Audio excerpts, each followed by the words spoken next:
அன்பு வணக்கம் சொந்தங்களே. இன்னைக்கு நாங்கள் என்ன செஞ்சோம் அப்படின்னு பார்த்தீங்கன்னா, டார்க் ஃபேண்டசி கேக். எல்லாருக்கும் விடுமுறை விட்டாச்சு. அதனால் என்ன செய்கிறதுன்னு தெரியாமல் எல்லோரும் பொழுதுபோக்குறதுக்கு எதையாவது ஒன்று செஞ்சுக்கிட்டே தான் இருப்போம். அதே மாதிரி தான் எங்கள் வீட்லேயும் நாங்கள் என்ன செஞ்சோம் அப்படின்னா, கேக் செஞ்சோம். எல்லாரும் வந்து கேக் செய்யுங்க கேக் செய்யுங்கன்னு ஒரே வற்புறுத்தல். சரி வாங்க செய்யலாம் அப்படின்னு சொல்லிட்டு பிஸ்கட் வாங்கி வந்தாச்சு, செய்ய ஆரம்பித்தாச்சு. உண்மையிலே இந்த கேக் சூப்பராக வந்துச்சுங்க. ஆனால் என் பையன் பண்ண கூத்துனால இது கேக்கா இல்லை புட்டான்ற மாதிரி ஆகிப்போச்சு. அதனால் புட்டு கேக்கு மாதிரி அள்ளி அள்ளி புட்டு கணக்காக சாப்பிட ஆரம்பிச்சிட்டோம். இந்த கேக் அவ்வளோ ஆனால் டேஸ்ட் வைஸ் பார்த்திங்கன்னா சூப்பராக இருந்துச்சு. ஆனால் என் பையன் அவசரப்பட்டு கேக்கை நாங்கள் கரெக்டாக எடுத்து கவுத்துறப்ப என் பெரிய பையன் பார்த்து டபக்குன்னு எடுத்து விட்டுட்டியான். அதனால் அந்த கேக்கோட சேஃப் வந்து உடஞ்சி போயிருச்சு.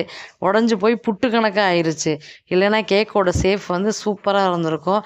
ஆனால் டேஸ்ட்டு செம்மையாக இருந்துச்சுங்க. சாக்லேட் கேக்கு மாதிரி இருந்துச்சு. ஆனால் வந்து நாங்கள் சாப்பிட்டது வந்து வெட்டி சாப்பிட முடியாமல் அள்ளி சாப்பிட்ற மாதிரி ஆயிடுச்சு.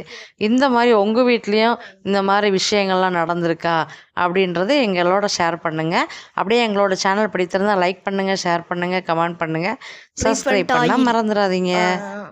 முட்டை, சீனி, பால், டார்க் ஃபேண்டசி, பிஸ்கட், கோதுமை இல்லைன்னா மைதா மாவு போட்டுக்கோங்க. இதெல்லாம் கலந்து நீங்கள் வந்து குக்கரில் வெயிட் போடாமல் கீழே ஒரு பிளேட் வச்சுட்டு அதுக்கு மேலே வந்து நீங்கள் ஒரு சின்ன கிண்ணத்தில் ஊற்றி வச்சிட்டிங்க அப்படின்னா ஒரு 1/2 மணி நேரம் 3/4 மணி நேரம் ஆகுங்க கேக் ரெடி ஆகிறதுக்கு. ரெடி ஆனதுக்கப்புறம் நீங்கள் சாப்பிட ஆரம்பிச்சிடலாம். இந்த கேக் வந்து செஞ்சதுக்கப்புறம் அந்த லேயரை வந்து லைட்டாக கத்தியை வச்சு லைட்டை வெட்டி விட்டுட்டு நீங்கள் கவுத்துனீங்க அப்படின்னா கேக் ரெடி ஆயிரும். நம்ம சாப்பிட்றதுக்கு சூப்பராக இருக்கும். நன்றி, வணக்கம் சொந்தங்களே.